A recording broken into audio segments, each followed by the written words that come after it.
On vient d'annoncer en fait le développement et la mise sur le marché d'un composant extrêmement avancé qui s'appelle le NG Ultra. Ça s'associe aussi avec un partenariat avec Thales Alenia Space qui a été partie prenante du développement pour l'utilisation de ce composant sur leur nouvelle gamme de satellites Space Inspire et pour des missions type Galileo. Mon grand rêve, c'est de faire de la France le pays des entrepreneurs.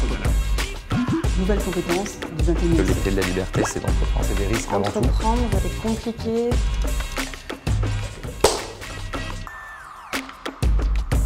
Alors NanoExplore, c'est une société qui développe des composants électroniques de type FPGA pour le secteur spatial. Donc c'est ces composants qui ont la spécificité d'être très résistants aux radiations et extrêmement fiables dans les environnements spatiaux.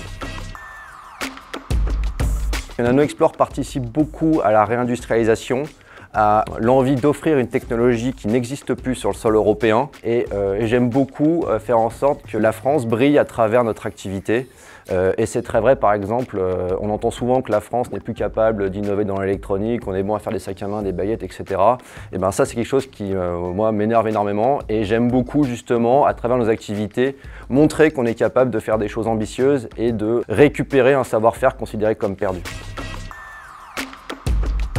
Nous, on s'inscrit donc dans le développement d'une brique technologique qui est fondamentale pour beaucoup de secteurs, le spatial, la défense, l'avionique. Et en plus de ça, on a une démarche de supply chain totalement souveraine avec ST Microelectronics.